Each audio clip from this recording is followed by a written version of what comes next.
Thanks very much for staying with us. Time now for Africa News with me, Georgia Calvin-Smith. Tonight, Algerian militants pledging allegiance to the Islamic State group execute a French hiker taken captive over the weekend. It's the first time a hostage is killed in IS's name outside of Iraq. Nigerian lawmakers are skeptical about the government's explanation as to how millions of dollars in $100 bills stuffed into suitcases ended up on a private jet in South Africa. The government says the cash was for a legitimate arms deal. MPs are skeptical. And Cameroon's gearing up for its big moment after having been chosen to host the 2019 African Cup of Nations. It's been 47 years since it last hosted the tournament. The nation's determined to pull out all the stops. First up, murdered because he was French. An Algerian Islamist group has beheaded a French hiker kidnapped in the north of Algeria on Sunday. Militants calling themselves the Caliphate soldiers released a video of Hervé Gourdel's execution on Wednesday. In it, they pledge allegiance to the Islamic State group that operates in Syria and Iraq and has itself killed 3 Western captives. The Algerian extremists had demanded France pull out of airstrikes targeting IS fighters in Iraq. Paris refused, and President François Hollande has called the murder of Gourdel cruel and cowardly. It's the first time that a hostage has been killed outside of Iraq in the name of IS. Well, Olivier GUITTA is a counter-terrorism and security consultant. He tells us more about the link between the Caliphate soldiers and IS. As far as the jihadists go, you always join the strongest. And since the beginning of the year, ISIS, or the Islamic State, has taken over AQ as the most powerful terror group in the world.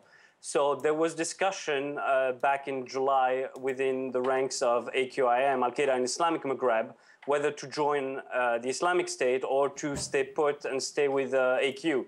The decision was made to stay with AQ, but a small minority, including Abu Sleiman, who's the new leader of that group, the Soldiers of the Caliphate, pledged allegiance about 10 days ago to IS. So it's very opportunistic, but at the same time, they want to move on and get some results, which they think they didn't get with AQ.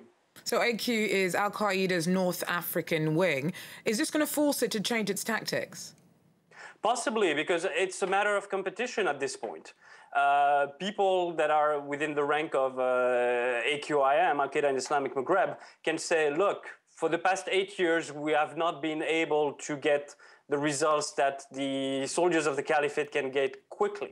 So there might be defections within the ranks of AQIM, and if they're bleeding leaders, you can be assured that they're going to join either IS altogether or become more violent to compete with the soldiers of the Caliphate.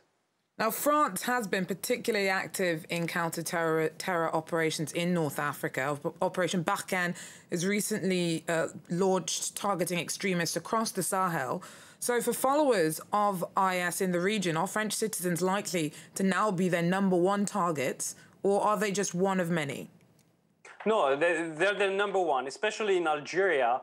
AQIM had made clear that France was enemy #1. So this has just reinforced the fact that French citizens might be at risk all over the region, even more so than a month ago.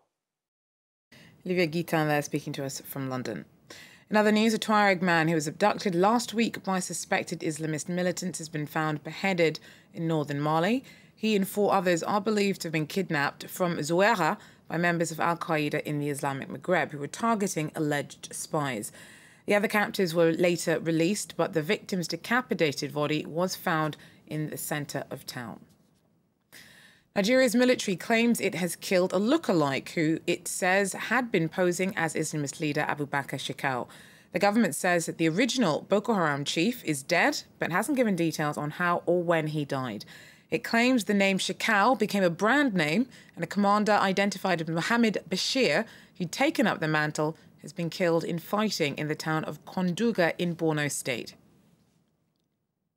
While staying in Nigeria, MPs have launched a probe into how over $9 million in public money ended up on a private jet in South Africa.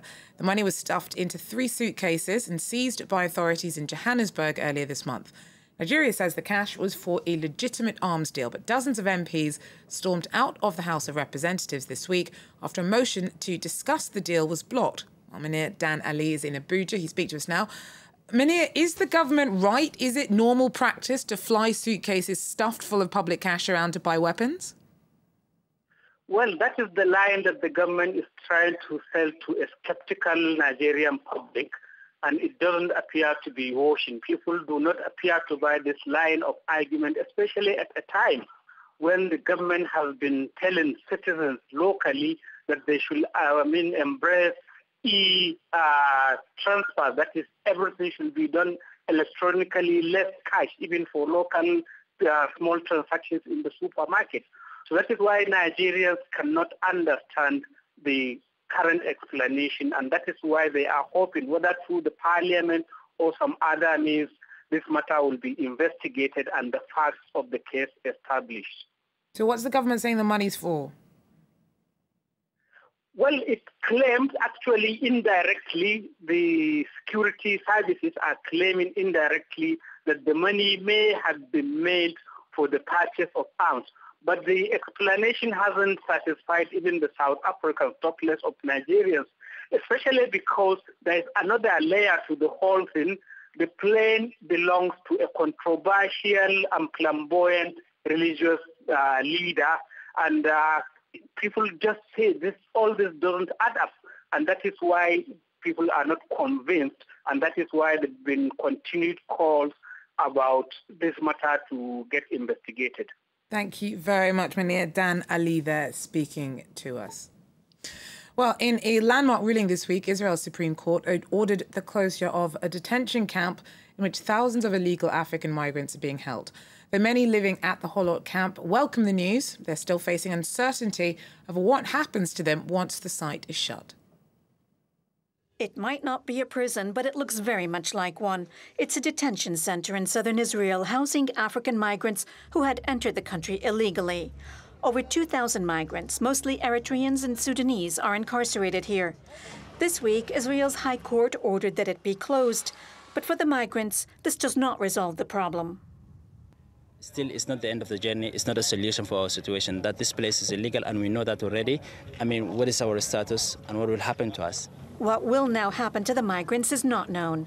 The court addressed only the policy of incarceration without trial. It did not mandate any status for the migrants. But rights groups hope there will be an overhaul of Israel's entire approach to the issue. We do hope that as a result of this landmark ruling, the Israeli government will realize that it is time to adopt different policies, that it is time to provide asylum seekers with their basic rights. More than 50,000 illegal African migrants are in Israel. Most fled human rights abuses in their countries and thus, in theory, should benefit from Israeli protection. But over the years, thousands have left, mainly due to coercive measures enforced by the Israeli government. Cameroon's gearing up for its big moment after having been chosen to host the 2019 Africa Cup of Nations. It's been 47 years since it last hosted the tournament, and the nation's determined to pull out all the stops. Take a look. Cameroon wants to forget its poor performance at the last World Cup and look towards the future. In 2019, the country will host the Africa Cup of Nations for the second time in its history. 12 of the 14 members voted for Cameroon, and its rivals were Algeria, Ivory Coast, Zambia, and other countries. So it's a great victory. The authorities have built a new stadium in Limbe. Another one is under construction in the west of the country. And more projects are planned for these next 5 years. In Yaoundé, we will have the Paul Biya Stadium. It will have 60,000 seats. It respects all the standards of the African Football Federation. In Douala, the stadium can welcome 50,000 spectators. Coach Richard TOWA hopes that hosting the Cup will boost football in the country. It's something really positive for football in Cameroon. It will enable us to develop our infrastructure. It will help us for the training of all our players. The youth of this country will be able to display their talent. The African Football Federation has also announced the creation of a fair play prize called Albert et Bossé. He's the young Cameroonian footballer who died last month in Algeria after a spectator threw an object onto the pitch. Well, that wraps up African news, but stay with us. More coming up from around the world.